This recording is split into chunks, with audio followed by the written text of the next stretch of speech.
Hello बच्चों, स्वागत है आपका वीएमसी मेडिकल पे। आज हम बात करने वाले हैं some basic concepts in chemistry. देखो, ये केमिकल अर्थमेटिक का चैप्टर है। अर्थमेटिक बोले तो कैलकुलेशन, केमिकल कैलकुलेशन। केमिस्ट्री में किस प्रकार मैथ को बड़े प्रमुखता से आप यूज कर सकते हैं, इस चैप्टर में क्या क्या पढ़ेंगे, आइए जरा बात करेंगे। पहले तो बिल्कुल ही बेसिक चीजें, एलिमेंट, कंपाउंड, उनके बारे में बात कर लेते हैं। उसके बाद बात करेंगे बच्चे हम लॉज ऑफ केमिकल कॉम्बिनेशंस की। इनके बारे में आपको अच्छा आइडिया होना चाहिए। आप पैटर्न तो जानते ही हैं कि पहले हम थोड़ा थ्योरेटिकल फ्रेमवर्क पे काम करते हैं, फिर सवालों के साथ उस फ्रेमवर्क को मजबूत करते हैं। तो लॉ ऑफ केमिकल कॉम्बिनेशंस के बारे में बात करेंगे। इसके बाद बच्चों हमारा सबसे प्रिय मित्र आएगा जिसका नाम है मोल। क्या होता है मोल और क्या है इसका सारा खेल। इसके बाद हम बात करेंगे कंसंट्रेशन,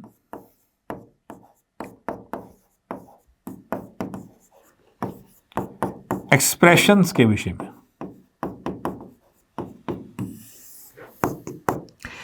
इसके बाद कंसंट्रेशन एक्सप्रेशन के इंटर रिलेशन के विषय में बात होगी।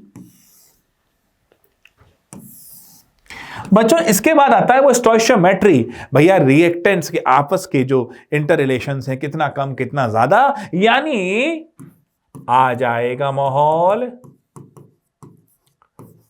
लिमिटिंग रिएजेंट का। इसके बाद आएगा परसेंटेज कॉम्पोजिशन। जैसा मैंने कहा मैथ्स का तो जिक्र आना ही है। परसेंटेज कॉम्पोजिशन, इसके रिलेटेड सवाल आपके रहेंगे और फिर फाइनली हम इसको क्वेश्चंस के थ्रू समराइज कर देंगे। ये आपको सारा ज्ञान प्राप्त करना है इस पूरे लेक्चर में, इस पूरे चैप्टर में। तो आइए प्रारंभ करते हैं अपनी कहानी पहले बेसिक से। देखो, अगर मैं आपसे कहूं मोल, तो मोल तो आपको मालूम है भैया, मोल क्या चीज, जिसके अंदर 6.022 10 की पावर 23 एंटिटीज हो। जैसे एक डजन केले की बात करता हूं, बनानास की बात करता हूं, तो उसके अंदर 12 है। नंबर क्या है? 12। देखो, मोल एक केमिकल यूनिट है। अब जैसे डजन एक यूनिट है, ऐसे ही मोल एक यूनिट है। तो अब मोल का क्या कहते हैं और एलिमेंट कंपाउंड को उसके साथ ही जरा समझ लेते हैं। भाई मोल अगर मैं कह रहा हूं तो 1 mole is equal to 6.022 into 10 की पावर 23 एंटिटीज, है ना। एंटिटीज बोले तो यानी कि वही कुछ भी पार्टिकल, है ना। अब 1 मोल कह रहा हूं, 1 मोल ये बोर्ड हो गए, 1 मोल ये पेन हो गए, 1 मोल पेन यानी इतने पेन भाई साहब कहां रखेंगे, तो और इतने बोर्ड कहां रखेंगे, यानी मैक्रो पार्टिकल्स के लिए फिर भी ये इतना प्रासंगिक नहीं है। तो अगर हम कहते हैं, मान लीजिए 1 मोल मैं कह दूं किसी एलिमेंट का है, 1 मोल ऑफ कार्बन है, 1 मोल ऑफ कार्बन है, कार्बन का एलिमेंटल। एलिमेंट क्या होता है दोस्तों? Element is the purest part of a substance made up of only 1 type of atoms. देखो एटम्स क्या है? वो स्मॉलेस्ट यूनिट जो अपने आप को रिपीट करके एक एलिमेंट बना रही है। तो जैसे मान लीजिए कार्बन की बात कर रहा हूं, तो कार्बन एक एलिमेंट है और ये बना किससे होगा? कार्बन के एटम से। 1 मोल एटम हम मान लेते हैं। 1 मोल में कितना हो गया? इतने क्या हो जाएंगे? एटम्स, क्योंकि ये एलिमेंटल फॉर्म है। कंपाउंड की फॉर्म आ जाए, CO2 आ जाए, CO2 क्या हो गया? एक मॉलिक्यूल हो गया, है ना। और वो अगर वो कंबाइन करेगा अपने आप को, यानी कि कंपाउंड बन जाएगा। तो कंपाउंड होता क्या है? अगर सीधे लफ्जों में समझा जाए तो कंपाउंड होता है combination of atom in a fixed ratio. ध्यान देने वाला शब्द है फिक्स्ड रेशो, है ना। तो जैसे मैं बात कर लूं 1 मोल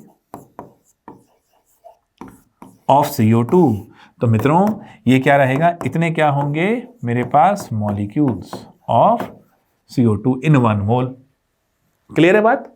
अब जरा एक बात समझना, एक टर्म आप बार बार यूज करते हैं, मोलर मास। कहने की बात है mass of 1 mole of the substance. Molar मतलब मोल का मास। तो जैसे मैं कह दूं इतने एंटिटी का मास, तो कार्बन ने कितना ले लिया गया है? 12 ग्राम ले लिया हमने। इससे कितना ले लिया? 44 ले लिया हमने, है ना। तो ध्यान रखना, सवालों में जो एक बढ़िया कनेक्शन है, जो बढ़िया तरीके से यूज होता है, वो होता है मोल, एंटिटीज और मास का रिलेशन। मोल, एंटिटीज और मास का रिलेशन सवालों में ये प्रमुखता से पूछे जाते रहे हैं। आइए, तो मोल के बारे में जानकारी हो गई। अब आ जाते हैं कंसंट्रेशन एक्सप्रेशन को समझते हैं।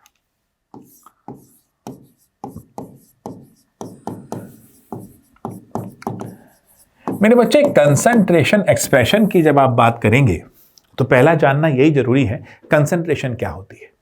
मान लीजिए अभी मैं क्लास शुरू कर रहा हूं, शुरू करते से पहले मैंने चाय पी। अब विद्या मंदिर क्लासेस में मान लीजिए हमारे पास एक स्टैंडर्ड कप है, उसमें मान लीजिए 500 ml चाय आती है, आधा लीटर चाय पी गए, चलो कोई बात नहीं। अब उसमें मान लीजिए सुबह जो मैंने चाय पी क्लास से पहले, उसमें मान लीजिए चीनी कम थी और क्लास के बाद चाय पी चीनी ज्यादा थी। तो एक लेमैन, एक आम आदमी क्या बोलेगा कि भैया बाद वाली चाय ज्यादा मीठी थी, सुबह वाली कम मीठी थी।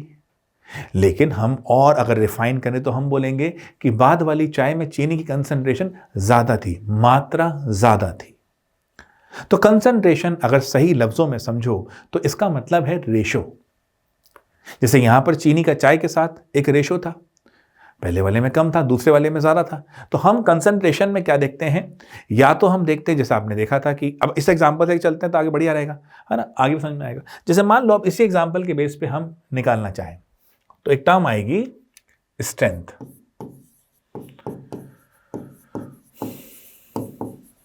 स्ट्रेंथ, ठीक है बच्चे। स्ट्रेंथ क्या हुई, जैसे भी हमने मान लो 2 ग्राम चीनी डाली थी, है ना, उसमें, यानी स्ट्रेंथ निकालने के लिए हम देखते हैं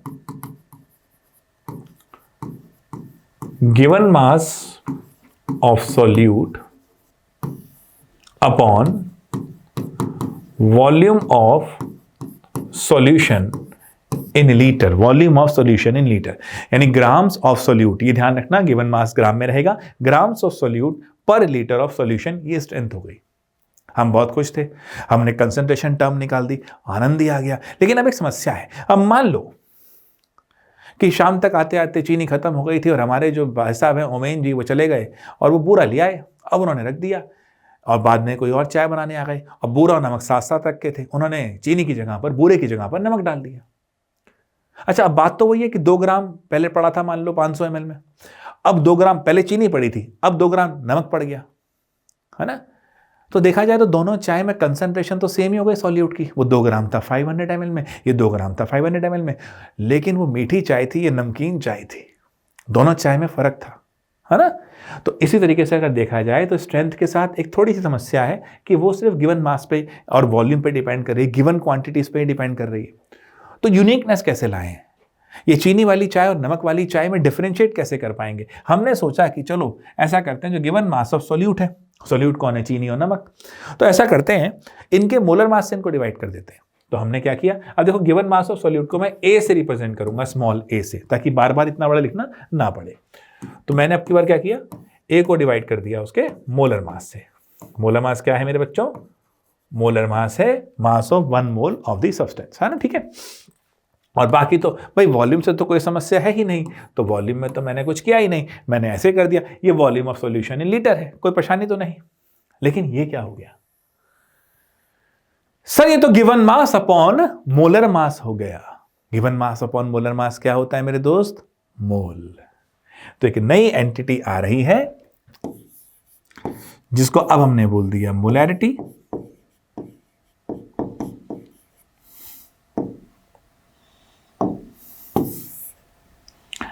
और अगर ध्यान से देखा जाए तो मोलैरिटी को डिफाइन कैसे करोगे,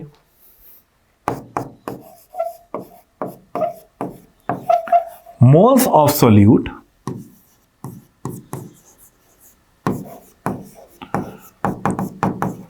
पर लीटर ऑफ सॉल्यूशन। ध्यान से देखो, एक एक लफ्ज, एक एक शब्द पे जरा ध्यान दो। Moles of solute per litre of solution is your molarity, and A upon L क्या था मेरे बच्चे, A अपॉन एल था strength. So now there can be a relationship, हम ऑब्जर्व कर सकते हैं। खाली नोट्स, ट्रिक, तुक्केबाजी पे ध्यान मत दो। दिमाग, ये 2 कानों के बीच में जो लगभग 1.5 किलो का सामान है, इससे यूज करो, इसको सोचने में, ऑब्जर्व करने में लगाओ। और जब भी देखो ये क्लास अटेंड करोगे तो ये ऐसे नहीं है कि जस्ट आ गए हैं, देख लिया है, 5 मिनट और चले, नहीं, कॉपी पेन लेके बैठो, पूरा फोकस, पूरी कंसंट्रेशन के साथ बैठो।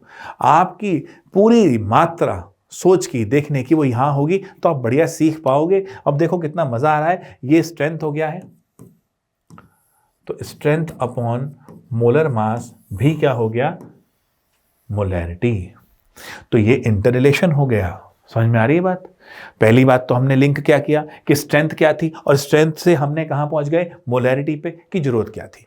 डन है। तो ये कंसंट्रेशन, दो बढ़िया एक्सप्रेशन हो गए। अब हम जानते हैं कि अगर वॉल्यूम मेरा लीटर में ना हो, है ना, मोलैरिटी का फॉर्मूला क्या हो गया मेरा, कैपिटल एम से मैंने डिनोट करा है ना।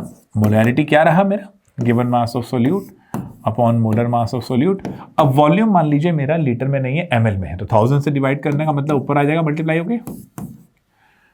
ठीक है, तो ये तब लग जाएगा जब यहां पर एमएल में हो। डन है, कोई दिक्कत तो नहीं है। और अगर देखा जाए तो मोलैरिटी क्या है, moles of solute upon volume of solution in litre. तो इसका मतलब सीधा सी हुआ, मोल निकालने को बोले तो मोलैरिटी को वॉल्यूम से मल्टीप्लाई कर दो। ठीक है। अच्छा, अगर ये वॉल्यूम एमएल में है तो मिली मोल्स आएंगे। डन। तो ये हमारे समझ में आ गया। बट मोलैरिटी के साथ एक अब समस्या क्या है, इसमें वॉल्यूम है ना। अब आपने मान लीजिए यूनिट ली है, अब आपने यूनिट ली है और उसके अंदर वॉल्यूम है, वॉल्यूम जो कि टेम्परेचर डिपेंडेंट है। अब काफ़ी सारी आप देखते हैं रिएक्शंस होती हैं, प्रोसेस होते हैं जहाँ पर टेम्परेचर वेरी कर रहा होता है। जैसे सॉल्यूशन में क्लास 12th में आपने पढ़ा है कि भाई, और नहीं पढ़ा है तो देख लो जाके, वीडियो पढ़ाई है अपने चैनल पे, ये कि हमारे पास एलिवेशन इन बॉइलिंग पॉइंट और डिप्रेशन इन फ्रीजिंग पॉइंट, वहाँ पर टेम्परेचर चेंज हो रहा है दोस्तों। अगर टेम्परेचर चेंज हो रहा है तो टेम्परेचर चेंज होगा तो वॉल्यूम भी चेंज हो जाएगा, और वॉल्यूम चेंज हो जाएगा तो मोलैरिटी चेंज हो जाएगी। और ऐसी यूनिट का क्या ही फायदा जो चेंज होती जाए। तो उन खास कंडीशन में तो मोलैरिटी आप यूज नहीं कर पाओगे, है ना। तो आप क्या यूज करोगे, आप एक नई टर्म यूज करोगे अब यहां पर, जिसको हम बोलेंगे मोलैलिटी। स्मॉल एम से डिनोट किया जाएगा।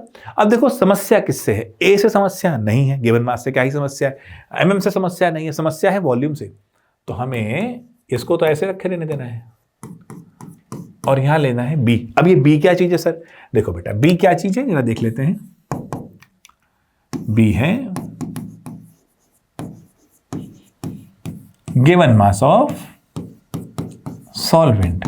देखो रेशो ही है ना, रेशो या तो वॉल्यूम ऑफ द सॉल्यूशन के साथ निकाल सकते हो या मास ऑफ द सॉल्वेंट के साथ निकाल सकते हो। अब अगर ध्यान से देखा जाए तो मोलैलिटी को डिफाइन कैसे करोगे, moles of solute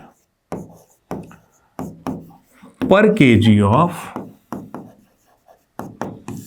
solvent, this is how you can define molality, है ना। अब ध्यान दो, मोलैरिटी का जो रिलेशन था वो वॉल्यूम ऑफ द सॉल्यूशन से था, मोलैलिटी का जो रिलेशन है वो मास ऑफ द सॉल्वेंट से है। तो इन दोनों को ऐसी क्या चीज है जो ब्रिज की तरह काम कर सकती है, वो है डेंसिटी। मोलैलिटी में मास है, मोलैरिटी में वॉल्यूम है, इन दोनों का रिलेशन कहां बिल्ड हो सकता है, डेंसिटी में, है ना। तो इसका मतलब if I really want to establish a relationship between molality and molarity, तो I must use density. So उसमें कैसे करा जाएगा, आइए जरा देख लेते हैं। इंटर रिलेशन निकालना चाह रहे हैं हम, है ना, ये भी इंपॉर्टेंट है ना। Relationship between molarity and molality. बच्चों मान लीजिए अब मोलैलिटी का फॉर्मूला क्या है, जैसे A upon molar mass 1/b, fine, यही है। अच्छा, अब मोलैरिटी का फॉर्मूला क्या है, क्यों रिलेशन निकालना है तो फॉर्मूला ले लेते हैं। मोलैरिटी है A अपॉन, तो मान लीजिए इन 1 लीटर सॉल्यूशन हमने ले लिया, तो 1 लीटर में 1 हो गया, है ना, 1 हो गया। तो मोलैरिटी, भाई मोलैलिटी निकालने के लिए मुझे A चाहिए और B चाहिए, क्योंकि मोलर मास ऑफ सॉल्यूट तो मुझे लग रहा है कि दिया ही होगा, अननोन सॉल्यूट नहीं दिया। तो A क्या रहेगा मेरा, मोलैरिटी इंटू मोलर मास, मोलैरिटी इंटू मोलर मास। तो A तो मिल गया, तो चलो पहला काम तो खत्म हो गया। अब मुझे चाहिए B, क्या चाहिए मुझे, B। कैसे निकालूंगा, देखो ये सवालों को पूछना अपने आप से जरूरी है किसी चीज को लर्न करने के लिए।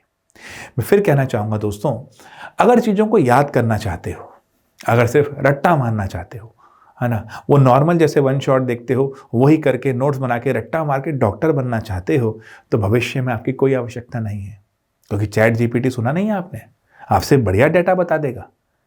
परप्लेक्सिफाई नहीं है क्या? वहाँ भी है परप्लेक्सिटी जो करके आता है। जेमिनी है। एआई की दौड़ में आप बहुत पीछे रह गए हैं। अगर आप समझ नहीं सकते हैं तो आप कुछ नहीं है, ध्यान रखिएगा। आपको समझना पड़ेगा। इंफॉर्मेशन तो पहले ही बहुत सारी है, उसको अंडरस्टैंड करना पड़ेगा। ये रिलेशनशिप समझने पड़ेंगे, अपने आप से सवाल करने होंगे, तभी कुछ समझ में आएगा। तो अब मैं आपसे बार बार एक चीज कह रहा हूं कि देखो, there is a relation, clear cut relation. Molality mass के ऊपर डिपेंड हो रही थी, मोलैरिटी वॉल्यूम के ऊपर जा रहा था। मास और वॉल्यूम का जो रिलेशन है उसे डेंसिटी कहा जाता है। तो ये एक पुल की तरह काम करेगा, एक ब्रिज की तरह काम करेगा और मोलैलिटी और मोलैरिटी के बीच में रिलेशन दे देगा। अब मुझे मोलैलिटी निकालने के लिए ए और बी चाहिए थे। ए तो मुझे यहां मिल गया, बी कैसे आएगा? मैं ये समझ सकता हूं कि ए प्लस बी जो होने वाला है वो मास ऑफ द सॉल्यूशन होने वाला है। भाई ए सॉल्यूट का मास है, बी सॉल्वेंट का मास है, तो दोनों को मिला के सॉल्यूशन का मास तो जाहिर सी बात है मिल ही जाएगा। लेकिन अब ए मुझे पता है, ये मिल जाए तो काम हो जाएगा। मुझे वो हमेशा क्या देगा? डेंसिटी देगा। तो density of solution is equal to mass of the solution upon volume of the solution. अब चूंकि आपने यहां पर 1 लीटर लिया है तो यहां पर भी 1 लीटर ले लिया, लेकिन डेंसिटी तो ग्राम और सीसी के अंदर आता है, तो यानी एमएल में आता है, तो यहां पर 1000 आ जाएगा। तो डेंसिटी उसको डी ही मान लो, mass of solution, mass of solution यहां ले लो और वॉल्यूम ऑफ सॉल्यूशन को 1000 ले लिया क्योंकि एमएल में लिया है। तो ये मास ऑफ सॉल्यूशन जो आएगा, है ना, वो कितना आ जाएगा बेटा? 1000 डी।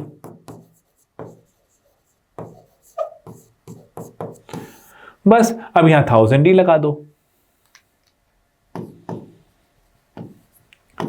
तो बी मेरा कितना आ जाएगा? 1000 D minus molarity into molar मास, क्योंकि बी क्या होगा? दिस माइनस ए, वही कर दिया, कोई दिक्कत तो नहीं। अब इसको यहां लगा दो, काम खत्म हो जाएगा। ए कितना आया बच्चे? Molarity into molar mass divided by molar mass into 1 upon, अब ये कितना रहा? अब क्योंकि आपने ये एमएल में निकाला होगा, ठीक है, तो ये 1000 ही लगा लो क्योंकि इसको लेना पड़ेगा। बी कितना हो गया मेरा? बी आ गया मेरा 1000 D minus molarity into molar mass. तो finally the formula will be, यहां देखो ये तो कट गया, तो 1000 M upon 1000 D minus molarity into molar मास।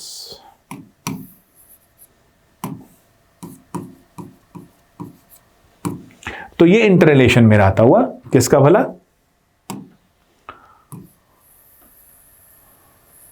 मोलैरिटी और मोलैलिटी का।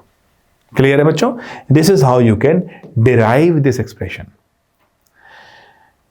जब तक किसी के साथ पूरा वक्त नहीं लगाओगे, देखो तुम्हारे दिमाग के साथ एक बढ़िया खेल है, जितनी ज्यादा प्रोसेसिंग वक्त लगाओगे उतना दिमाग समझेगा कि ये कुछ इंपॉर्टेंट है और उसको रिटेन करने के लिए लॉन्ग टर्म मेमोरी के लिए लेकर जाएगा।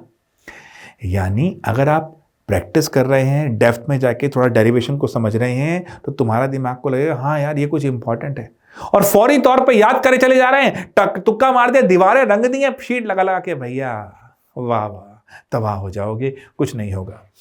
इस तरह समझो, है ना? ये समझ में आया? तो ये हमने मोलैरिटी और मोलैलिटी का इंटर रिलेशन समझ लिया। अब आता है फ्रैक्शन। फ्रैक्शन बोला जाए, जैसे हम बात करेंगे मोल फ्रैक्शन की। क्या बात करेंगे दोस्तों? Mole fraction. फ्रैक्शन माने कितना, ओवरऑल में कितना। मान लीजिए दो हमारे सब्सटेंसेस हैं, उनके मोल हैं, दो गैसेस हैं, है ना, उन्हें कंटेनर में रखा गया है, उनके मोल हैं, एक का 2 मोल है, एक का मान लो एक है ए और एक है बी, एक रहीन ए एक रहीन बी। एक के हैं 2 मोल, एक के हैं 3 मोल, और दोनों ने बना दिया है कंप्लीट बढ़िया जोड़ के मिक्सचर। अब आप क्या चाहते हैं? आप चाहते हैं ए का मोल फ्रैक्शन बताया जाए, तो टोटल में से कितना कंट्रीब्यूशन है। तो इसको हमने ऐसे बढ़िया काई डिजाइनर एक्स से ले लिया है ना, काई ये कर देते हैं। इसमें क्या होता है, जिसका निकालना है तो number of moles of A upon total number of moles, तो ये कितना आ जाएगा 2/5। ठीक है बेटा, परसेंटेज कहा जाता, परसेंटेज यानी कि 100 में कितना, ये तो हमने अगर देखा है तो 1 में कितना ये निकाला है, वो अगर 100 से करके फिर कर देते परसेंटेज निकल जाता, ये मोल फ्रैक्शन हो गया। अच्छा, तो काय बी क्या होगा?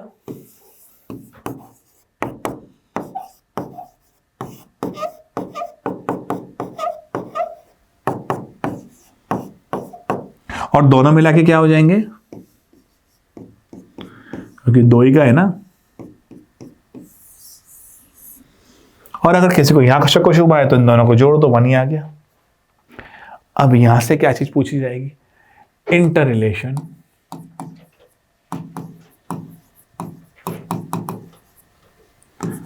Between molality and mole fraction.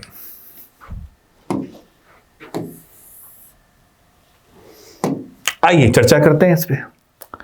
चर्चा करते हुए कुछ बात का जरा ध्यान रखते हैं। सबसे पहले क्या करो,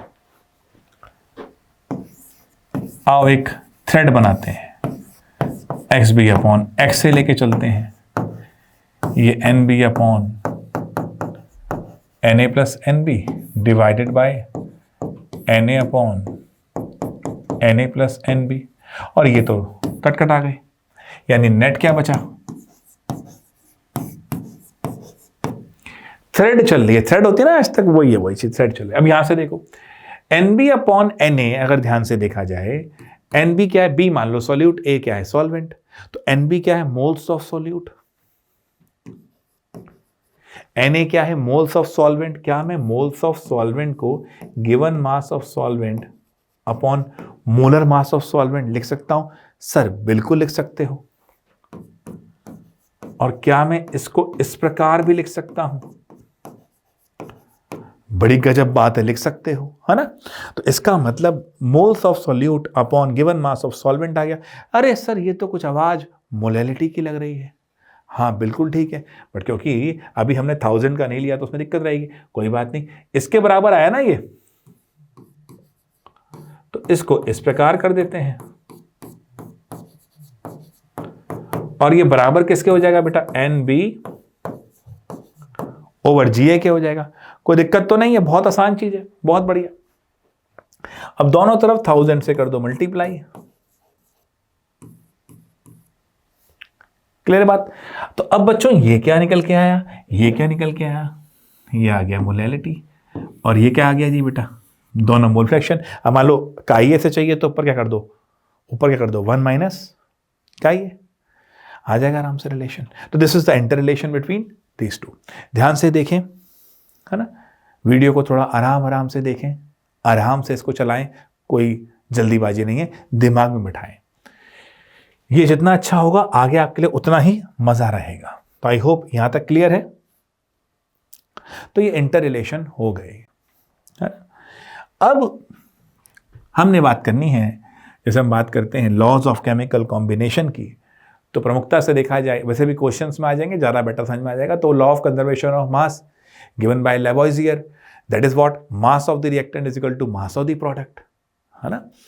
law of constant composition given by Joseph Proust, इसमें क्या था कि कोई भी आप सब्सटेंस ले रहे हैं, है ना, उसका जो कॉम्पोजिशन है, जो कॉन्स्टिट्यूएंट पार्टिकल है, वो सेम रहते हैं चाहे सोर्स कुछ भी हो, है ना। और फिर लॉ ऑफ मल्टीपल प्रोपोर्शन, कि अगर 2 एलिमेंट आपने लिए हैं, वो एक से ज़्यादा टाइप के कंपाउंड बनाते हैं, जैसे कि नाइट्रोजन ऑक्सीजन है, वो एक से ज़्यादा टाइप के कंपाउंड N2O NO2 बना रहे हैं, है ना। तो उसमें से अगर एक का मास फिक्स कर दो तो दूसरे का जो मास होता है वो होल नंबर रेशियो में कंबाइन करता है उसके साथ। और अभी जो क्वेश्चन आएंगे इसके अंदर ज़्यादा बेटर क्लियर हो जाएगा। लिमिटिंग रिएजेंट की जब आप बात करते हैं, जो कि स्टोइशियोमेट्री में रहेगा, क्योंकि जब भी आपने देखा कि लॉ ऑफ कंजर्वेशन ऑफ मास भी है, उसको ध्यान से समझें, तो जितना मास रिएक्टेंट का रिएक्ट करता है उतना ही मास प्रोडक्ट का फॉर्म होता है। ये ज़्यादा एक्यूरेट चीज़ है। भाई मान लेते हैं, लिमिटिंग रिएजेंट को समझते हैं मेरे एक बहुत पुराने एग्जाम्पल से। एग्जाम्पल है बहुत ही प्यारा। आइए, अब आजकल तो हम देखते हैं जो भी चीज़ बनानी है यूट्यूब पे जाते हैं और आराम से हम वो रेसिपी वगैरह देख लेते हैं। तो मान लेते हैं मेरे दो मित्र हैं, आदित्य और सूरज। अब उन दोनों ने डिसाइड किया कि ऐसा करना है भाई कि चलिए हम अपना एक क्लाउड किचन खोलते हैं। लोगों ने पूछा कि आपको तो कुकिंग आती नहीं है। तो आदित्य ने बोला कि कोई दिक्कत थोड़ी, यूट्यूब पे जाएंगे और सीख लेंगे। हमने ठीक है। तो आदित्य ने शेफ का काम संभाल लिया और सूरज जी ने हमारे एडमिनिस्ट्रेशन काम संभाल लिया। मोटी मोटी बात ये, सब्जी भाजी राशन तो सूरज जी लाएंगे और शेफ कौन है, वो आदित्य हैं। तो एक दिन इनको ऑर्डर मिला, लेट से 8 किलो आलू गोभी बनाने का। बहुत ध्यान से समझना, क्लैरिटी मिल जाएगी। तो अब आदित्य ने फटाफट जाके यूट्यूब पे देखा और उन्हें समझ में आया, कोई थे हमारे महान शेफ, तो उन्होंने क्या दिखाया कि 1 किलो आलू 1 किलो गोभी मिला के 2 किलो आलू गोभी तैयार हो जाती है। यानी आलू प्लस गोभी 1-1 किलो उन्होंने सीखा और उससे 2 किलो सब्जी बन गई। आदित्य ने फटाफट एडमिन साहब सूरज को फोन किया, उनसे कहा कि जाओ भैया मार्केट से 4 किलो आलू और 4 किलो गोभी ले आओ। सूरज साहब रील देखते हुए जा रहे थे, ध्यान था नहीं, कंसंट्रेशन पूरी नहीं थी।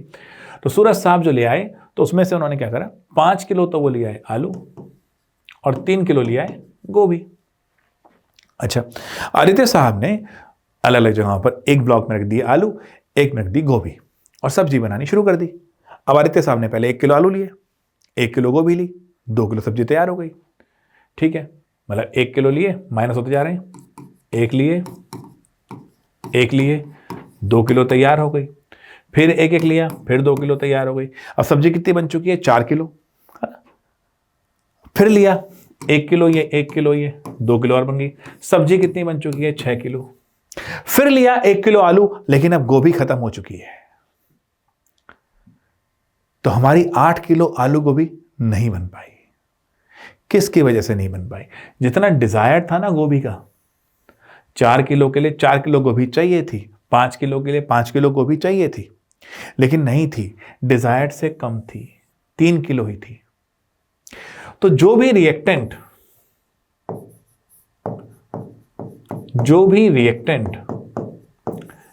डिजायर से कम क्वांटिटी में होता है, वही प्रोडक्ट को लिमिट करता है। पता है दोस्तों, आज की दुनिया का जो ये वक्त है, मेरे हिसाब से जीवन जीने के लिए, सीखने के लिए बहुत ही गोल्डन टाइम है। बहुत सारी रिसोर्सेस हैं, बट समस्या यह है कि पहले एक जमाना था जहां पर लोगों के पास इंफॉर्मेशन ही नहीं होती थी। Lack of information was the problem, but now misinformation बहुत ज्यादा है और उसमें से मिस इंफॉर्मेशन एक बहुत बड़ी समस्या है। तो आज के ज़माने में मान लीजिए आप अगर कोई चीज़ तैयार करना चाहते हैं, किसी भी चीज़ के अंदर आप जाना चाहते हैं, देखो 2 चीज़ होती हैं, एक होता है रिसोर्सेस, स्टडी मटेरियल, ट्रेनर्स, और एक होता है स्टूडेंट, और तभी मिलती है सक्सेस। देखो रिसोर्सेस की कोई कमी नहीं है आज। अगर आपके पास इंटरनेट है और आप बहुत रिमोट या बहुत ही मान लीजिए कोई अनफॉर्चुनेट जहां वॉर चल रही है वहीं पर है आप, तो दिक्कत है, बट अदरवाइज आपके पास अगर इंटरनेट है तो आपके पास सारी इंफॉर्मेशन आपके फिंगर टिप्स पे है। अब तो एआई भी है, उसके बाद ट्रेनर हैं, यूट्यूब पे सब बता ही रहे हैं, रिसोर्सेस पूरी हैं, स्टडी मटेरियल है, सब कुछ है। मेन गेम है स्टूडेंट। लिमिटिंग हमेशा आपकी सक्सेस में आप ही हैं। जैसे इस एग्जाम्पल में देखो, गोभी लिमिटिंग था, डिजायर्ड अमाउंट से कम था, तो प्रोडक्ट गोभी के हिसाब से बना कि अगर 1 किलो गोभी थी तो 2 किलो बनती थी सब्जी। लिमिटिंग कौन है, गोभी। तो अब हमारा 3 किलो गोभी थी तो 6 किलो बनी। फाइनल प्रोडक्ट को पूरा नहीं बनने दिया किसने, गोभी ने। लिमिट किया किसने, गोभी ने। ठीक वैसे ही रिसोर्सेस ये आपकी लाइफ में नहीं रहेंगे कम, आप ही हैं जो लिमिटिंग रीएजेंट है। आप जितना माइंडसेट लिमिट कर देंगे, जैसे सोचो, कभी सोचना, T20 का ज़माना है, एक दौर था 50 ओवर क्रिकेट का, जहां 50 ओवर के अंदर 250-300 बनते थे, है ना। लोग उससे ज़्यादा सोचते ही नहीं थे, बैट्समैन सोचते नहीं थे। फिर एक साहब आए, सनथ जयसूर्या, रमेश कालू वितरना, ये श्रीलंका के ओपनर हुआ करते, 96 की बात बता रहा हूँ बच्चों। इन्होंने पहले कुछ ओवर्स में आके बहुत ताबड़तोड़ बल्लेबाजी करनी शुरू करी। इन्होंने माइंडसेट बदला, तब लोगों को समझ में आया नहीं यार, रन तो बन सकते हैं, 50 ओवर में 350 रन बनाए जा सकते हैं। फिर T20 आया, फिर माइंडसेट हो गया। क्या ऐसा कुछ हुआ कि एकदम से इंसानी काबिलियत बढ़ गई थी? नहीं, माइंडसेट बदल गया था। ऐसा तो नहीं था ना कि बल्ले बहुत स्ट्रांग हो गए थे, बैट बहुत स्ट्रांग हो गए थे, या बॉलर बहुत ही बेकार हो गए थे, या बैट्समैन ऐसे कुछ ताकतवर आ गए थे कि मारा और दे शॉट लग रहे थे। ऐसा नहीं था, माइंडसेट चेंज हुआ था। तो लिमिटिंग हमेशा आपकी ज़िंदगी में आप ही हैं, आपका ही माइंडसेट आपको रोकता है। तो ध्यान रखना, लिमिटिंग रिएजेंट वो होता है जो मेन प्रोडक्ट को कम करता है, खुद कम क्वांटिटी में होता है, जिसकी वजह से और हमेशा जो फाइनल प्रोडक्ट बनता है वो लिमिटिंग रिएजेंट के हिसाब से ही बनता है। आइए कुछ सवालों को भी जरा देख लेते हैं, बढ़िया रहेगा। ये हम ही आ गए, हमारी फोटो आ गई यहाँ पर, देखें बड़ी प्यारा, ये स्मार्ट टीचर। चलिए, सो नाउ अब अगर देखते हैं इन अ रिएक्शन, जरा ध्यान से देखना, observation is the key my dear friends. In a reaction A plus B2 goes to AB2, identify the limiting reagent if any in the following reaction mixtures. We have to find out the limiting reagent. So ये NCERT से लिया गया सवाल है, but NEET के लिए बड़ा ही प्रमुख रहता है। अब मेरे पास मेन इक्वेशन क्या है, 1 मोल A के लिए 1 मोल B2 चाहिए। ध्यान देना, ये एलिमेंटल और ये वही मॉलिक्यूलर फॉर्म है, और AB2 बनता है 1, यानी मोलर रेशियो जो रहा वो 1 1 1 का रहा। तो अगला है आइडेंटिफाई द लिमिटिंग रिएजेंट। अब पहला उठाओ, 300 एटम्स ऑफ A और 200 मॉलिक्यूल्स ऑफ B, 1 1 का है। तो अगर 300 एटम थे तो 300 मॉलिक्यूल ही होने चाहिए थे B के, है ना। ध्यान से देखें, ये 1 1 का रेशियो है, जितने एटम इसके उतने ही मॉलिक्यूल उसके होने चाहिए थे, परंतु ये कम है। तो यहां लिमिटिंग कौन हो गया? B। इसको देखो, 2 moles of A 3 moles of B, 3 के मुकाबले 3 ही चाहिए था, 2 रह गया, तो यहां लिमिटिंग कौन हो गया? A। Done. 100 atoms of A 100 molecules of B, कोई लिमिटिंग नहीं है जी। यहां दोनों ही प्रचुर मात्रा में है, पर्याप्त मात्रा में है, एडुकेट अमाउंट में है। 5 mole of A 2.5 mole of B, B हो गया हमारा limiting. Now 2.5 mole of A 5 mole of B, यहां हो गया A। This is what we need to understand limiting के लिहाज से। I hope this is clear. ये उठाते हैं, the empirical formula and molecular mass of a compound are this and this. Now मेरे बच्चों, empirical formula, molecular formula होता क्या है?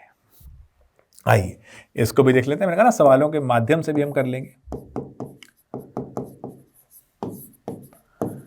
एम्पिरिकल फॉर्मूला, जैसे ध्यान से देखो, अगर मैं आपके सामने कहूं मेरे पास है इथेन C2H6, है ना।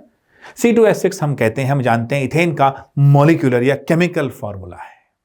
नाउ मॉलिक्यूलर फॉर्मूला या केमिकल फॉर्मूला हमें क्या बताता है? Total number of combining atoms. परंतु यदि इसी का रेशो ले लिया जाए, तो रेशो में अगर देखा जाए तो ये 1 रहेगा और ये 3 हो जाएगा, यानी CH3।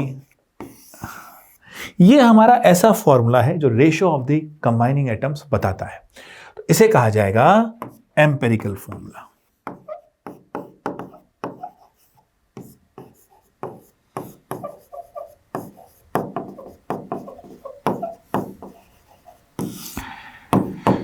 दोस्तों, इसका मास अगर निकाला जाए तो कितना आ जाएगा? 15। इसका मास अगर निकाले तो कितना आ जाएगा? 30। भाई अब आप बोलेंगे ना सर, अगर हमें एम्पिरिकल फॉर्मूला दे दिया जाए तो मॉलिक्यूलर फॉर्मूला तक कैसे पहुंचेंगे? तो molecular formula is equal to n of empirical formula. आप कहेंगे सर ये n क्या है? कुछ नहीं बच्चे, इसका मास डिवाइडेड बाय इसका मास जो है वो n हो गया, वो यहां लगा दो, है ना। तो आपको मॉलिक्यूलर फॉर्मूला मिल जाएगा, कोई इशू नहीं है, रेशो मिल जाएगा। यहां पर ये कह रहा है the empirical formula and molecular mass. Empirical formula कितना है मेरे बच्चे? CH2O, और मॉलिक्यूलर मास कितना है? 180। मुझे क्या चाहिए? मॉलिक्यूलर फॉर्मूला चाहिए, ये वाला फॉर्मूला लग जाएगा मेरा, n निकालना है मुझे। तो n कितना हो जाएगा? 180 डिवाइड बाय ये मास कितना है? 16 12 28 तो 30, तो ये आ गया, तो n मिल गया 6, तो इसको 6 से कर दो मल्टीप्लाई, C6H12O6, ये आंसर मुझे मिलता हुआ। This is how we can deal with this kind of things. अच्छा, एम्पिरिकल फॉर्मूला जब भी निकालना होता है, हम एक टेबल बनाते हैं, वही NCERT वाला, कार्बन का जो मास दिया होगा उसको 12 से डिवाइड करेंगे, उसके मोल निकालेंगे। हाइड्रोजन का जो मास दिया होगा उसको 1 से डिवाइड करेंगे, उसका मोल निकालेंगे। उसके बाद हम क्या करेंगे, हम ऑक्सीजन का निकालेंगे, उसके मोलर मास से डिवाइड करके। जो भी आएगा इन सभी को जो लीस्ट हमारा मोल होगा उससे डिवाइड करके हम एम्पिरिकल फॉर्मूला निकाल लेंगे, कोई दिक्कत नहीं। चलिए अगला सवाल देखते हैं दोस्तों। अगला है, 1 atomic mass unit is defined as 1/12 of the mass of 1 carbon 12 atom। जाहिर सी बात है, रिलेटिव एटॉमिक मास का कॉन्सेप्ट है, बिल्कुल इसी प्रकार बनाया गया था। सही है ये। रीजन क्या हो गया, carbon 12 isotope is the most abundant isotope of carbon and has been chosen as standard. देखो टू सम एक्सटेंट ये रीजन हो सकता है ना, बिल्कुल सही है।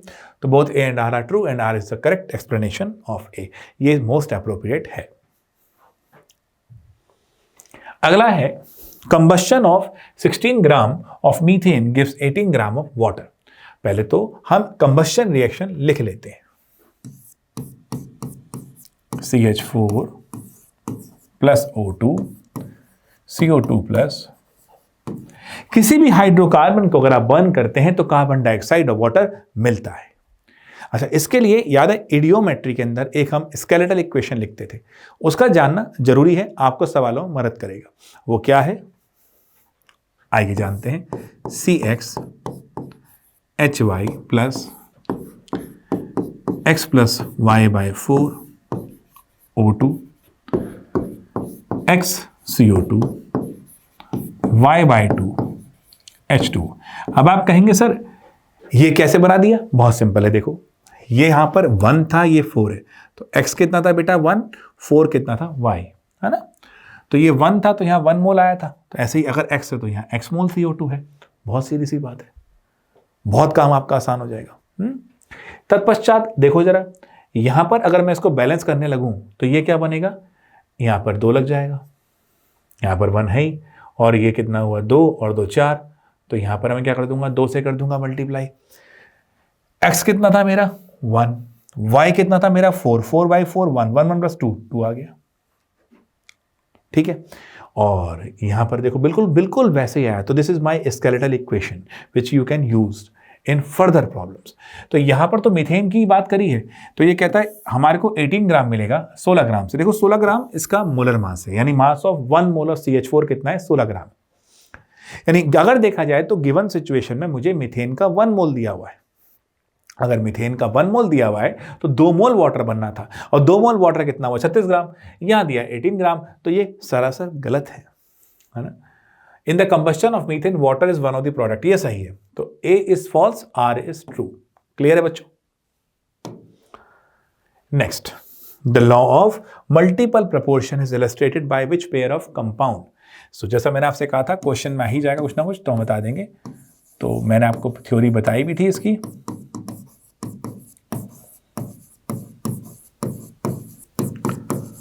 Law of multiple proportion. मेरे बच्चों यहां पर कहानी क्या है, मिस्टर डाल्टन थे, बड़े प्रभावित थे वो ये प्रॉस की थ्योरी से, लेबोज़ियर की थ्योरी से, और उन्होंने कहा कि चलिए आइए जरा चर्चा करते हैं इसमें और देखते हैं कि क्या चीज़ इसमें हो सकती है। देखें कैसे करा उन्होंने कहा जैसे अगर 2 हैं, जैसे कि N2O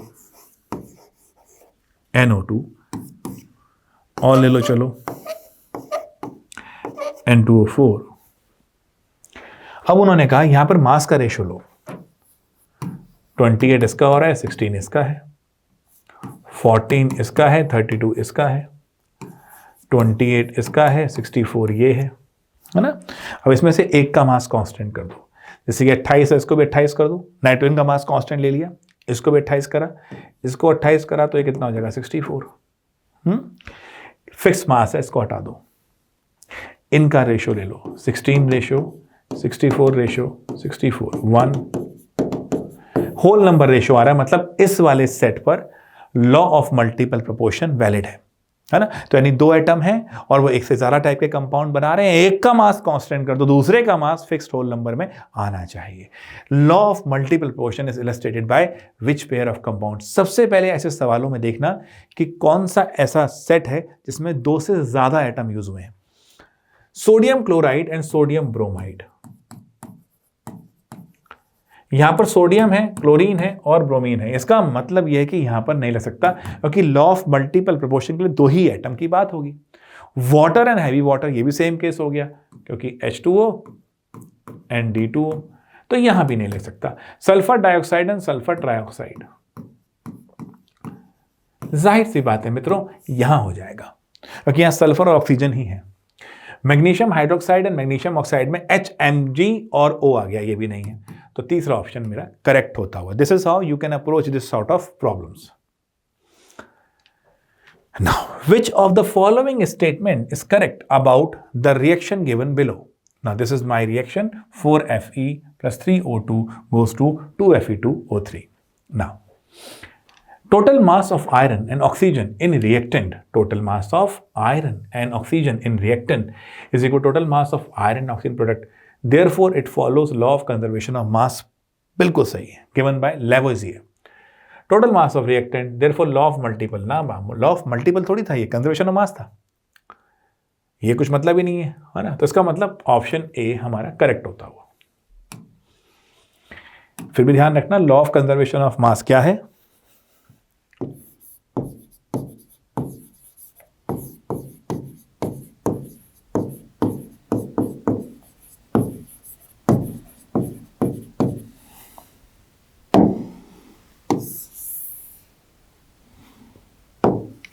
ये हमें दिया था भाई साहब फ्रांसीसी लेवोइजियर थे, एंटोइन वॉन लेवोइजियर, बहुत ही कमाल के आदमी। फ्रांसीसी क्रांति के अंदर इनको मुसीबत हो गई थी,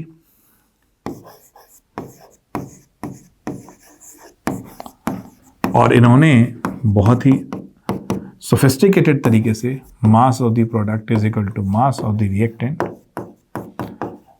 ये विचार अपने प्रस्तुत किए थे, और ये उसी का एक नतीजा है। Good. Which of the following is the best example of law of conservation of mass? देखो, जब भी क्वेश्चन पढ़ो शांत दिमाग से, सवाल को ध्यान से पढ़ते चलो, हर एक ऑप्शन को ध्यान से पढ़ते चलो, तभी कर पाओगे। आगे जाके डॉक्टर बनोगे। पेशेंट जैसे ही रूम में एंटर करेगा, उसके हाव भाव चाल ढाल बोलने से आपको दिमाग में आना चाहिए कि ये समस्या हो सकती है। वो तभी हो सकता है जब आप उसको ध्यान से देखेंगे, ऑब्जर्व करेंगे। अगर आप अपने ही पूर्वाग्रहों में, प्रेजुडिस में फंसे रहेंगे, प्रिजम्पशन लेके बैठे रहेंगे, तो नहीं कर पाएंगे। ठीक है, फ्री माइंड रखो, तभी देख पाएगा। 12 ग्राम ऑफ, हमें बताना क्या है, law of conservation of mass. Best example कौन हो सकता है? 12 gram of carbon combined with 32 gram of oxygen to form this C+O2, CO2 की बात यहां हो रही है। 12, 32, 44 बनता है, सही बात है। ये लॉ ऑफ कंजर्वेशन ऑफ मास हो सकता है। और इससे बेटर ढूंढ लेते हैं, उसने बोला best example, when 12 gram of carbon is heated there is no change. कदापि नहीं, क्या बात है, ये तो मतलब नहीं हुआ। Sample of air increases in volume when heated, ये कोई बात ही नहीं आ रही। इसका मतलब पहला ही प्रमुख रहा भाई, डी में भी कुछ मजा नहीं आ रहा, पहला ही रहा, बेस्ट एग्जांपल रहा। The hydrated salt Na2SO4 dot NH2O undergoes 56% loss in mass on heating and becomes anhydrous. The value of N will be, look at this.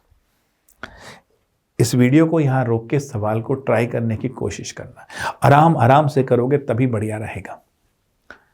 और जब कर लो तो वीडियो ऑन करना। आई होप सवाल कर लिया होगा। आइए जरा देखते हैं कैसे किया जाता है। और ये सवाल अपने आप में एक शानदार सवाल है, क्योंकि ये प्रॉब्लम सॉल्विंग सिखाता है। आइए जानते हैं कैसे। सवाल में कह रहा है मेरे पास Na2SO4 डॉट NH2O है, और इसको अगर हीट करता हूं तो 56% लॉस इन मास हो जाता है ऑन हीटिंग, और ये बन जाता है Na2SO4। ओके, N क्या है मुझे ये बताना है। घबराओ नहीं, सवाल को जरा ध्यान से स्टडी करो। उसने मुझे कहा कि एक चीज है Na2SO4 डॉट NH2O, उसमें ये नहीं पता मुझे क्या है, बट ये तो मुझे पता है क्या है। भाई कोई एक सब्सटेंस है, उसका कुछ परसेंट ये है और कुछ परसेंट ये है, और ये कह रहा है कि ये 56% लॉस इन मास हो गया। यानी ये क्या है, पानी जो है ये 56% है, पानी जो है 56% है। इसका मतलब क्या है? अगर चिप्स के पैकेट पे लिखा है 70% फैट फ्री, तो यकीन मानो 30% तो फैट है ना भाई। वही खेल है। 56% ये है, तो ये कितना है? ये 44% है। वाह जी वाह। जीवन में प्रॉब्लम सॉल्विंग का एक बहुत बड़ा रूल ये सवाल बता देता है। ये सवाल कहता है कि जब भी कहीं जाना है तो नोन से अननोन तक का रास्ता ट्रेवर्स करो। यही वजह है इसरो और नासा अपना जब कोई रोवर बाहर भेज रहे होते हैं तो पहले अर्थ पे जो जानी पहचानी जगह है वहां पर देखते हैं कि उस प्लैनेट पे या उस कंडीशन में जहां भेज रहे हैं अर्थ में उसके जैसी कंडीशन कहां है, और धीरे धीरे वहां से ट्रेन किया जाता है। सोल्जर पहले तैयार होते हैं ना, वो रिहर्स करते हैं उन कंडीशंस के अंदर, ठीक वैसे ही उन्हें मेंटेन किया जहां से पता है धीरे धीरे। किसी को एड्रेस बताते हो, क्या बताते हो? अच्छा वहां तक तो पता ही है ना भैया आपको, हाँ वहां से बताते हो। तो नोन से अननोन की तरफ लेके जाना। इस तरह के सवालों में हमेशा नोन से अननोन की तरफ जाओ। हमें यह मालूम है कि पूरे का 56% ही है, तो पूरे का 44% ही है, तो पूरा कितना है? पूरे का मास मान लो x, और x का 44% Na2SO4 का मास है जो कि कितना है? 142। ना मजेदार बात क्या है दोस्तों, हम इससे भी कर सकते हैं 18n करके, बट वहां मैथमेटिक्स के जितने स्टेप बढ़ेंगे गलती होने के चांसेस उतने ज्यादा होंगे। यहां मैथमेटिक्स का एक ही स्टेप है, सिंपल सा, और ये नियर अबाउट आ जाएगा 322। तो ओवरऑल कितना है? 322। उसमें से ये कितना है? 142। तो ये कितना हो जाएगा? 180। भाई ओवरऑल 342 है ना। मैंने आपसे एक सवाल किया कि आपके पिताजी ने लेट से सुबह आपको कुछ पैसे दिए, कितने दिए हमें नहीं पता, आपने उसमें से 50% खर्च कर दिए। अब आपके पास 200 बचे हैं, पापा ने कितने दिए थे? 400। सीधी सी गणित है, इसमें क्या है? ठीक वैसे ही मैंने यहां लगाया है, 322 में से 142 माइनस कर दो, कितना बचा? 180। तो वाटर का मास तो मिल ही गया, और निकालने क्या है? वाटर के मोल। 18 से डिवाइड कर दो, 10 आ गया, डी आंसर हो गया। इस तरह से इन विचारों को समझना है, और समझने के लिए सबसे बढ़िया क्या है? नोन से अननोन, ये ध्यान रखना। चलिए तो आगे बढ़ते हैं। The specific heat of a metal is this, है ना। स्पेसिफिक हीट दे रखी है बेटा 0.16, और अप्रोक्सीमेट एटॉमिक वेट बताना है। एक फॉर्मूला है, ड्यूलॉन्ग एंड पेटिट लॉ। डिटेल में अपनी क्लासेस में इसको और बढ़िया लेता हूं। तो स्पेसिफिक हीट दे रखी है, यानी specific heat into molar mass is equal to 6.4। तो ये 0.16 into x is equal to 6.4। तो x is equal to 6.4 upon, आ गया आंसर, ये 10 की -1 और ये 4.4, यानी 40 का अपन लगा सकते हो आराम से। ठीक है, 10 की पावर -2 है ये भाई। 6.4 को आप कैसे कर सकते हो? किसी को मैथ्स में और दिक्कत आ रही है? कुछ दिक्कत नहीं आ रही है, इसको ऐसे लिखा करो हमेशा, कभी गलती नहीं होगी। अब ये कितना हो गया? 4 और ऊपर जाके तो 40 हो गया, खत्म। अगला सवाल, if the vapour density of volatile compound is 32 then molar mass is. देखो बेटा, वेपर डेंसिटी क्या चीज होती है? मान लो जैसे हम जानते हैं ना, रिलेटिव एटॉमिक मास की बात होती है। मान लो अब हम कहीं गए और हम वहां पर कोई मास या तोलने के लिए कुछ नहीं है, तो हमें रिलेटिव चीज निकालनी पड़ेगी। तो पूरे ग्रुप में सबसे जो हल्का होगा उसके हिसाब से हम बात करेंगे, है ना। ठीक वैसे ही अगर हमें किसी का वेपर का हमें डेंसिटी निकालनी है, तो बेसिकली ऑब्वियसली बात है हम क्या करेंगे? मास of that gas, of that vapour divided by सबसे छोटे कौन सा रहेगा बेटा? ये, है ना, मास। लेकिन ध्यान रखें डेंसिटी की बात हो रही है, तो वॉल्यूम से डिवाइड करना पड़ेगा, यानी density of that gas upon density of the lightest gas जो कि H2 है। लेकिन जब आप कंपेयर कर रहे होंगे सेम कंटेनर में, तो वॉल्यूम सेम होगा, तो वॉल्यूम को उड़ा दो, वॉल्यूम को उड़ा दो, तो vapour density of that will be mass of that vapour, H2 का 2 हुआ, तो twice of vapour density is equal to mass of that gas, जिसकी आप बात करेंगे। तो वर्डल कंपोनेंट है 32 है, वेपर डेंसिटी देखें तो मास कितना हो गया उसका 64। You will apply this concept. If 10 raised to the power 21 molecules are removed from 200 milligram of CO2, the mass of CO2 left is, या R कर दिया उन्होंने, कोई बात नहीं। आइए जरा चर्चा करते हैं इस पे। ग्राम में मास निकालना है और 10 की पावर 21 मॉलिक्यूल हटाए गए हैं 200 मिलीग्राम ऑफ CO2 से। फिर से एक काम करो, वीडियो को यहाँ रोको, पॉज करो और क्वेश्चन अटेम्प्ट करो और फिर दोबारा आ जाओ। हाँ तो बच्चों क्वेश्चन कर लिया होगा। अब वो क्या रहा है, देखो इस सवाल में कि मेरे पास 200 मिलीग्राम CO2 है, उसमें से 10 की पावर 21 मॉलिक्यूल्स ऑफ CO2 मैंने माइनस कर दिए हैं और मुझे मास निकालना है ग्राम में कितना है। देखो प्रॉब्लम एक नेगेटिव शब्द है ना, तो हमेशा कहीं लाइफ में प्रॉब्लम में फंसो, सवाल करते हुए फंसो, तो उस नेगेटिव वर्ड को थोड़ा सा न्यूट्रल की तरफ ले जाओ। न्यूट्रल क्या होता है? सिचुएशन। मैंने उस प्रॉब्लम को एक सिचुएशन में कन्वर्ट कर दिया। सिचुएशन को और थोड़ा सा मैं बारीकी ले आता हूँ। जैसे मान लो मैंने अपने दोस्त आदित्य को बोला कि देखो यार मैं जरा अभी कुछ काम कर रहा हूँ, आइए समोसे खाते हैं। बाहर समोसे मिलते हैं लेट से 15 रुपये का एक। मैंने आदित्य साहब को 100 रुपये दिए। आदित्य का रहना तो मेरे पास है, मेरा कोई बात नहीं। आदित्य चले गए। आदित्य 4 समोसे लेकर आए। मैंने आदित्य से बोला पैसे कितने बचे, तो आदित्य ने क्या करा, 100 रुपये में से माइनस 4 समोसे इज इक्वल टू, एक समोसा कितने का था बच्चे? 15 का, तो 60 माइनस हो गया तो बच्चा क्या होगा? 40। देखो अब तुम्हें क्या चीज कन्वर्ट करनी, तुम्हारे माइंड में डायलेमा होगा क्या, तो इसको मॉलिक्यूल में चेंज करूं, पहले इसको मोल में चेंज करूं, यस और नो? पहले इसको मोल में चेंज करूं, फिर इसको मॉलिक्यूल में चेंज करूं, फिर मॉलिक्यूल से मॉलिक्यूल माइनस करूं, फिर बचे हुए मॉलिक्यूल का मास निकालूं। ध्यान से देखो, क्या आदित्य ने ऐसा करा? क्या उन्होंने पहले समोसे मतलब रुपए को समोसे में कन्वर्ट करा कि 100 में से 15 का समोसा है, कितने समोसे बनेंगे? समोसे में समोसे माइनस करे, बचे हुए समोसे को कन्वर्ट करा? नहीं, उन्होंने सीधा समोसे को ही पैसे में कन्वर्ट किया। तुम भी सीधा, क्योंकि मास में निकालना तो ऐसे कन्वर्ट करो। अब देखो ध्यान से, 10 की पावर 21 मॉलिक्यूल का मास निकालना है। एक चीज क्लियर है, मैंने कहा था इस लेक्चर की शुरुआत में, ध्यान से देखना, जब मैं मोल बता रहा था तो मैंने ये कहा था कि मोल नंबर ऑफ पार्टिकल और मोलर मास का रिलेशन बढ़िया रहेगा। तो अब ये CO2 की बात चल रही है, तो CO2 के 6.022 इंटू 10 की पावर 23 मॉलिक्यूल्स का जो मास है वो 44 ग्राम हो जाता है। तो एक मॉलिक्यूल का मास कितना हो जाता है? 44 अपॉन एक। आप काम बढ़िया कर सकते हैं कि आप 44, भाई ये 6.022 को 6 ही ले लो, ये कर सकते हैं, कोई दिक्कत नहीं है। अब क्या होगा, अब यहां से बहुत आसानी से डिवाइड कर लो, कितना आ जाएगा?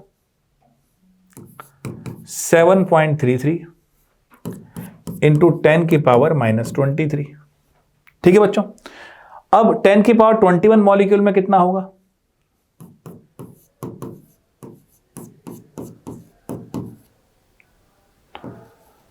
अभी कितना? 21 और ये, तो कितना रह गया? 21 प्लस का होगा तो ये 10 की पावर -2 रह गया।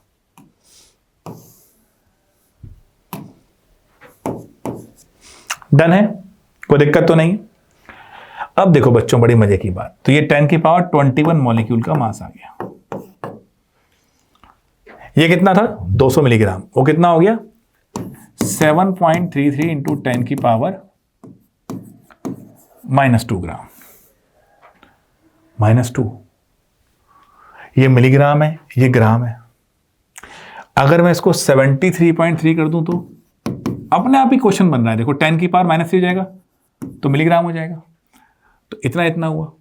तो ये कितना बचेगा? 126.7 मिलीग्राम। ग्राम में करना है, इसको 10 की पावर -3 कर दो, कहानी खत्म हो गया। तो जैसे आपने माहौल बनाया तो ये काम हो गया। ठीक है, अब हाँ, सो यहां पर भी बहुत इजी रहा हमारे लिए। सिचुएशंस को एक बार ध्यान से पकड़ लिया और गेम हो गया easy, nothing to worry about. Next is 2 elements A and B form compound AB2 and AB3. Very good. If 0.25 mole of AB2 weighs this, पहली लाइन अब ये ध्यान देने वाली है, and 0.25 mole of AB3 weighs 20. देखो बड़ा ध्यान से बात सोचो, अगर 1 मोल ले लो तो भाई A प्लस 2B है ना, 1 मोल का मास कितना हो जाएगा इसके, 0.25 मोल में 16 है तो एक में कितना हो जाएगा 64, 4 गुना कर दो खत्म. और ये कितना है A प्लस 3B, 1 मोल में कितना हो जाएगा, 0.25 है 80. क्लियर ना जी, कोई दिक्कत भाई साहब बिल्कुल नहीं है जी भाई साहब. इसमें इसको माइनस कर दो जैसे गणित में करते थे, सिंपल लगाओ गणित यार, क्या ही है ना. तो 2 - 1, A कट गया, B बराबर कितना आ गया जी 16, B बराबर 16 के कितना ऑप्शन है, एक ही ऑप्शन है B बराबर 16 का, इसमें यही होना है. बट फिर भी आप A भी निकाल लें क्योंकि आपको बड़ा फायदा रहेगा. तो यहाँ लगा दो 16 तो 32, तो A कितना आ गया 32 आ गया, लो जी खत्म, वो भी सही है, इजी. क्या लगाया मैंने, कुछ नहीं, इक्वेशन बनानी थी मैथ्स की. 0.25 मोल रखे थे, 1 मोल ले लिया और उसका रिलेशन लगा दिया, खत्म कहानी. गणित बहुत मदद करता है बच्चों, उससे भागो मत, उसका आनंद लो. The percentage of an element M, अब देखो यहां भी हम कैसे खेलेंगे. The percentage of an element M is this, in its oxide of molecular formula this, its atomic mass is about, भैया अब टोटल मास ले लो, इसका टोटल मास है इसका भैया X. अब X का अगर देखा जाए तो 53 M है, और तो 47 कितना हो जाएगा, वही नोन से अननोन. 47 कितना हो जाएगा ऑक्सीजन का मास, और वो कितना है 3 है तो 48. तो नियर अबाउट अगर देखा जाए तो X कितना आ गया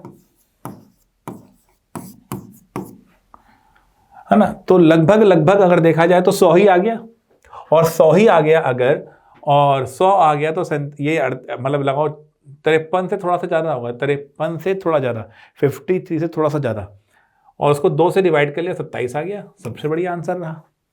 क्योंकि मेटल कितना होगा फिर लगभग 53 पॉइंट समथिंग, और ये M2 था, 2 से डिवाइड कर लो 27. परसेंटेज पे खेल गए हम, और तो कुछ सोचा ही नहीं रहे, नोन से अननोन, सिंपल आसान बारीक सवाल.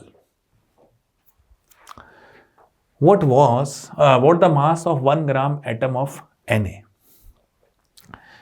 अब ये शब्द सुन के मन में थोड़ी सी परेशानी हो जाती है कि ग्राम एटम, ग्राम मॉलिक्यूल, ये किस बला का नाम है. कोई नहीं है, बड़ा आसान है. देखो एक सिचुएशन लेते हैं.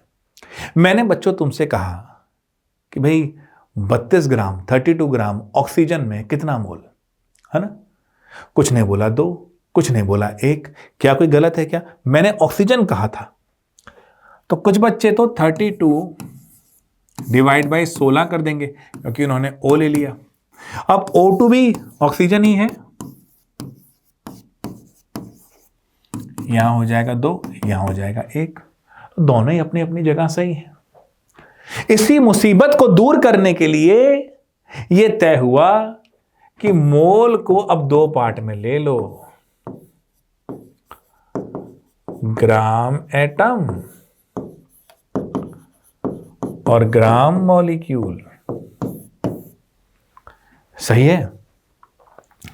कहने का मतलब क्या है, कहने का मतलब यह है कि आप क्या कर सकते हैं, ग्राम एटम के लिए given mass upon atomic mass, और ग्राम मॉलिक्यूल के लिए given mass upon molecular mass. तो given mass upon molecular mass कह रहा है तो ये हुआ, तो ये ग्राम एटम निकाले हैं मैंने, और ये ग्राम मॉलिक्यूल निकाले हैं, सॉरी ये ग्राम एटम निकाले हैं मैंने 16 वाले, क्योंकि यहाँ पर एटॉमिक मास है और यहाँ मॉलिक्यूलर मास है, तो यहाँ मैंने ग्राम मॉलिक्यूल निकाले.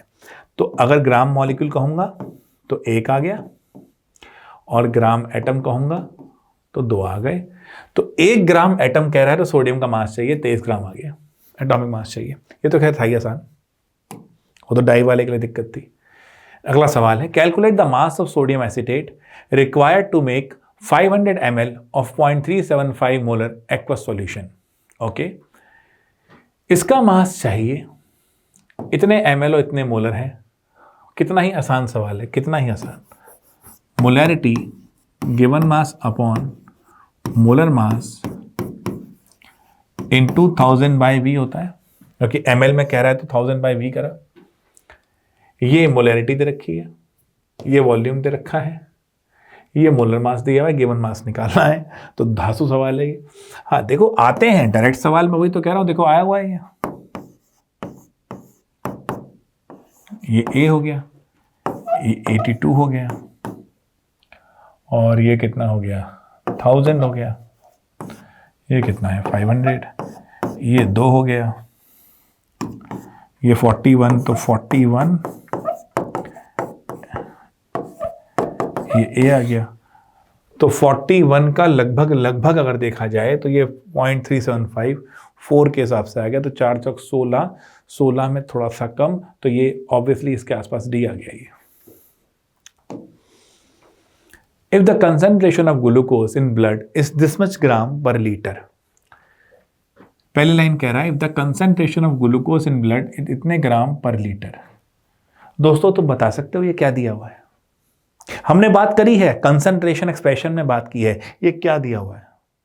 ये दिया हुआ है स्ट्रेंथ, क्योंकि ये ग्राम पर लीटर है, स्ट्रेंथ दिया हुआ है। What will be the molarity of glucose?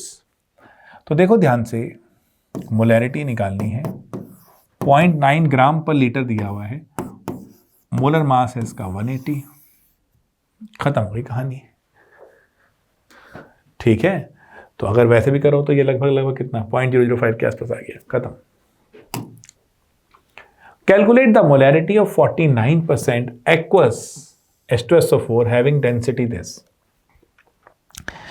49% aqueous दिया हुआ है। आइए एक और फॉर्मूला, एक और रिलेशन जरा पढ़ लेते हैं। 49% aqueous H2SO4 है। नाउ किसके हिसाब से? मास ऑफ सॉल्यूशन के हिसाब से। यानी मास ऑफ सॉल्यूशन अगर मैं ले लूं कितना भला, लेट्स से x है ना, तो x का 49% A है। A मतलब गिवन मास ऑफ सॉल्यूट है ना, और ये x कैसे बतलाऊंगा मैं? x की जगह इसको मोलर मास ऑफ सॉल्यूट कह रहा हूं ना, तो इसको जरा ले लो आप, आपके लिए आसान रहेगा। x अपने फॉर्मूले लिख लेंगे, इसको मोलर मास कर लो, मोलर मास ऑफ सॉल्यूशन। भाई उसी का तो है ना 49%, है ना, खत्म कहानी। अब ये कैसे आएगा? हमें मालूम है सर, मोलैरिटी क्या होती है? Mass of solute per litre of solution. Density क्या होती है? Given mass of solution upon volume of the solution, यही है। तो मास ऑफ सॉल्यूशन कितना हो जाएगा? Density is equal to mass of solution upon volume. Volume 1 litre 1000 D हो गया, तो यहां पर क्या लग जाएगा 1000 D into 49/100 is equal to A। A क्या? Given mass of solute. ये कट गया, क्या बचा 10 इंटू D इंटू 49, क्योंकि ये A आया। मोलैरिटी क्या होती है? Given mass upon molar mass into 1 litre, है ना, मतलब डिवाइड बाय 1 लीटर, 1 से मतलब बेसिकली ये है ना इन 1 लीटर, तो 1 लीटर तो आपने ले ही लिया है, तो दिस अपॉन दिस ही करना है। तो मोलैरिटी के लिए ये फॉर्मूला आ गया।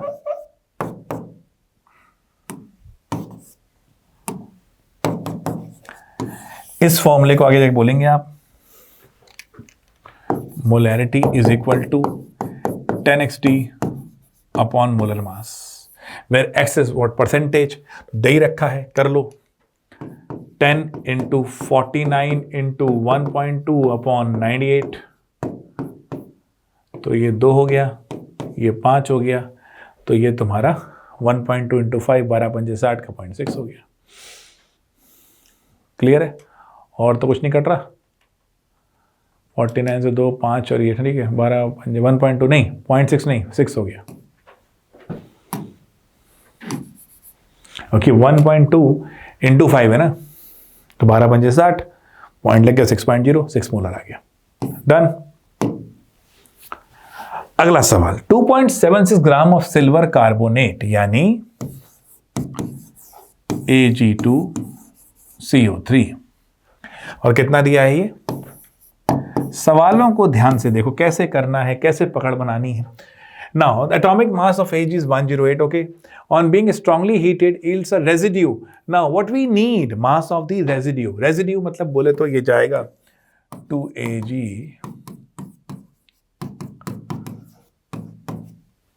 ये हो जाएगा, ये भी गैस है उड़ जाएगी, ये भी गैस है उड़ जाएगी, बचाएगा क्या भैया, Ag बचेगा गुरु, Ag 2.76 है, 108 मास है, तो ये बेसिकली दिखाए तो 1 मोल से 2 मोल बनते हैं, है ना, 1 मोल से 2 मोल बनते हैं। तो इसके 1 मोल का मास निकालो, 216 तो इसी के हो गए, और 216 और ये हो गए 60, 276, तो कितना आसान है देखो, 276 ग्राम से 216 ग्राम बनता है, तो 2.76 से 2.16 बनेगा, लो जी खत्म है। और चाहो तो वो भी कर सकते हो, इतने से इतना, तो 1 से इतना, फिर इतने से इतना, वो भी चल जाएगा यूनिटरी वाला, बट डायरेक्ट ही हो गया है तो खत्म। डन है जी। अगला सवाल, chlorine is prepared in the laboratory by treating manganese dioxide with aqueous hydrochloric acid according to the reaction. अच्छा, now this reaction is given beta 4HCl plus MnO2 goes to 2H2O MnCl2 और ये है ना। तो अब जब reaction दे दी तो हमें इसी के लिहाज से बात करनी है। अब देखो मुद्दा क्या है, सवाल ये है, the gram of HCl that react with 5 gram of manganese dioxide will be, इन दोनों का रिलेशन पूछ रहा है कि 4 मोल HCl से हमें मालूम है कि 1 मोल MnO2 रिएक्ट कर जाता है। 4 मोल HCl, एक का कितना हो गया 36.5, 4 में कितना हो जाएगा 146, तो यानी 146 ग्राम से Mn का 55 और ये 32, 87 ग्राम रिएक्ट करता है। एनसीईआरटी क्वेश्चन है, डायरेक्ट आया हुआ है, देख लो, बैक एक्सरसाइज में क्वेश्चन है, डायरेक्ट आया हुआ है। अब ये कह रहा है 5 ग्राम ऑफ, इसका कितना ग्राम, इसके 5 ग्राम से, तो इसका 1 ग्राम कितने से करेगा, इंटू 5। नमस्ते, क्लियर है भैया, क्लियर है, ये आंसर आ जाएगा। अगला देखें, द मोलर रेशियो, देखो आप सारे जो सवाल हैं वो सिंपल केमिकल और मैथ्स के, केमिस्ट्री और मैथ्स के इंटरजेक्शन पे ही है, ज़्यादा टेंशन नहीं है। The molar ratio of Fe2+ और Fe3+ in a mixture of FeSO4 and this having equal number of sulphate, तो मुझे दिया हुआ है ये, मुझे दिया हुआ है ये, तो यहां पर Fe2+ के 1 मोल के मुकाबले सल्फेट का भी 1 ही मोल है। यहां Fe3+ है, देख रहे हो, 2 और 3 ये 6, तो यहां के 2 मोल के मुकाबले सल्फेट के 3 मोल है। क्लियर? तो 1 के मुकाबले 1, तो अगर इसके भी 3 कर दूं, क्योंकि सेम कह रहा है ना वो, इसके भी 3 कर दूं तो ये भी 3 हो जाएंगे।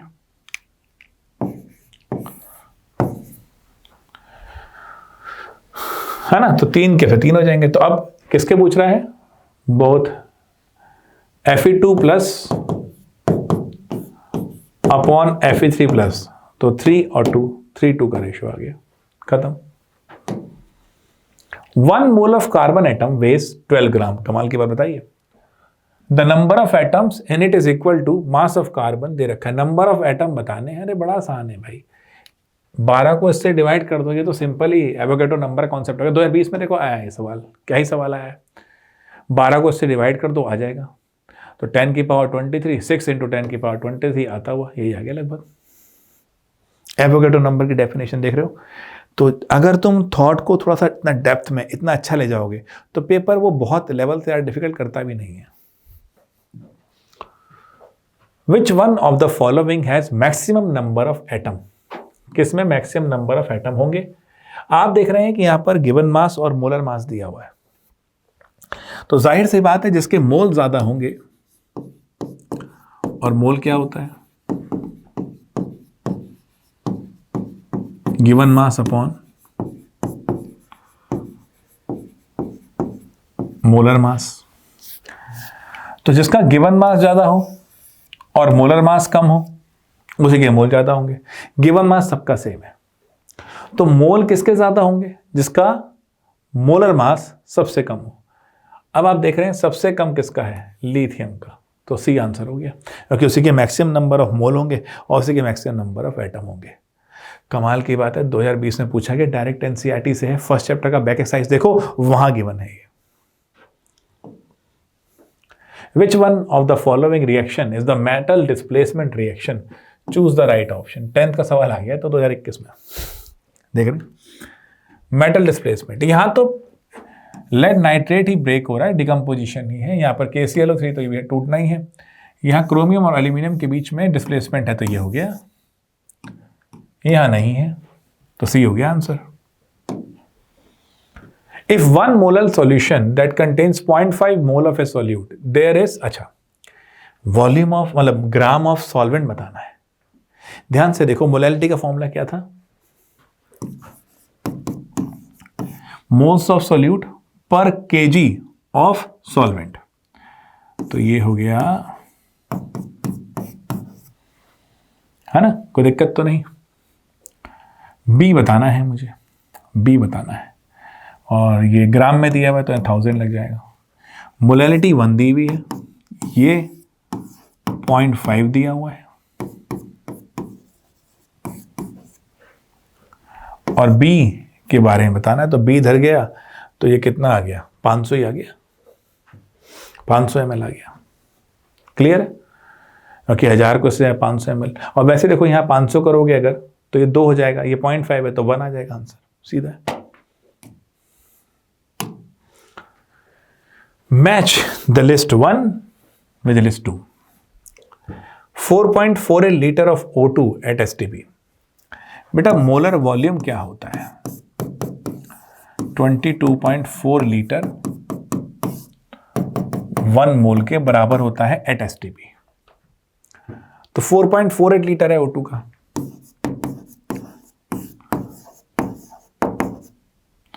कितना आ जाएगा, अगर ध्यान से देखा जाए तो ये 0.2 मोल हो गया, तो 0.2 मोल यानी कि ए का हो गया 1। इतने मॉलिक्यूल्स ऑफ H2O हैं, और इतने मॉलिक्यूल ऑफ H2O अगर हैं तो इसका क्या रिलेशन दिया, कुछ नहीं, और देख लेते हैं। 96 ग्राम ऑफ O2 है अगर, तो 96 ग्राम ऑफ O2 3 मोल हो गया, 32 से डिवाइड करोगे तो C का 4 हो गया। C का 4 के ऑप्शन देखें तो 1 और 2 है, और A का 1 देखें तो ये पहला ऑप्शन है, ठीक है। और D और देख लेते हैं, 88 ग्राम ऑफ CO2 है, 88 ग्राम ऑफ CO2 तो 2 मोल हुआ, 2 मोल हुआ, तो D का आ गया हमारे पास 2, D का 2, हाँ सही है। तो पहले में D का 2, C का 4 दोनों में ही है, तो A का 1 वाला जो ऑप्शन है वो B है, तो B हो गया, ठीक है, हाँ B का 1, ठीक है, तो A का 3 हो गया। तो इतने मॉलिक्यूल अगर कह रहे हो H2O के, तो ये पॉइंट, हाँ ठीक है, सही है, ठीक है जी, तो ये वाला B होता है हमारा। The right option for the mass of CO2 produce by heating this much. देखो अब ये बहुत सही रहता है, प्योरिटी वाला। प्योरिटी यानी अमाउंट तो उतना है, बट उसमें दम कितना है, एक्चुअल कितना है, वो देख लेते हैं जरा, है ना, हम बात करेंगे कैसे। The right option for the mass of produce by heating this pure limestone, KECO3 है ये। अच्छा दे रखी है नीचे क्वेश्चन, 2023 में आया सवाल, KECO3 को हीट करा है, ये मिल रहा है बच्चों। अब कितना प्यारी बात है, जरा देखें, कह रहा है भाई ये कितना दिया है मैंने, 20 ग्राम दिया है जी, 20 ग्राम, 20 ग्राम। अच्छा ये होता अगर 100 ग्राम, रिलेशन किससे कह रहा है, CO2 से, तो ये कितना बनता भाई, 44 ग्राम, मतलब 44 ग्राम। अगर वो 100 होता तो 44 बनता, और अगर 20 दिया है तो इसका कितना बन जाएगा, ये 1/5 है तो 1/5 कर दो इसका भी, यानी कि ये कितना 8.4 बन जाएगा, 8.4 ग्राम। अब गुरु और कह रहा प्योरिटी भी 20% ही है जी, ओहो, यानी 100 का नोट लोगे तो असलियत कितनी आ गई, 20, यानी अब इसका भी क्या कर दो, इसका भी कर दो 1/5, तो 1/5 इसका भी करोगे तो कितना आ जाएगा, ये आ जाएगा ਤੁਹਾਡਾ, ये लगभग 1.76 के आसपास, है ना, कैसे 17 हो जाएगा, 17 पंजे, हाँ ठीक है, सही है, 17 जाएगा, 0.2 जाओगे, 1 हो गया कितना, 0.84, ठीक है, सी आ गया। The correct option in which the density of argon is highest. Density क्या चीज है भैया, हमने बात भी करी है बार बार आज, मास बाय वॉल्यूम। तो वॉल्यूम बढ़ जाएगा तो कम हो जाएगी, मास बढ़ जाएगा तो ज्यादा हो जाएगी। इस हाईएस्ट पूछ रहा है। और यहां देखो एसटीपी है तो टेम्परेचर, अब वॉल्यूम टेम्परेचर पे डायरेक्टली प्रोपोर्शनल है। 0 डिग्री 0 डिग्री, अच्छा यहाँ प्रेशर 180 m होगा या 2 है या 4 है, ये 270 थे, भूल जाओ, टेम्परेचर बढ़ गया वॉल्यूम बढ़ जाएगा, खराब हो गया ये मामला। इसमें देखें तो सारा प्रेशर इस पे ही है, तो प्रेशर इस पे है तो जुटा हुआ रहेगा, मास रहेगा, और वॉल्यूम 0 पे कम रहेगा, तो यानी कि सी ऑप्शन हो गया। तो बच्चों हमने आज बात करी किस तरह प्रॉब्लम सॉल्विंग होती है, some basic concept of chemistry के अंदर, और क्या क्या चीज़ें आपके लिए रेलेवेंट हैं, कौन कौन से क्वेश्चन हमने पुराने वाले भी कर लिए, इंपॉर्टेंट देखे, परसेंटेज कॉम्पोजिशन, लिमिटिंग रीएजेंट तक देख लिया। तो चलिए मिलते हैं आपसे अगले सेशन में, तब तक के लिए नमस्ते। लाइक शेयर सब्सक्राइब कर देना।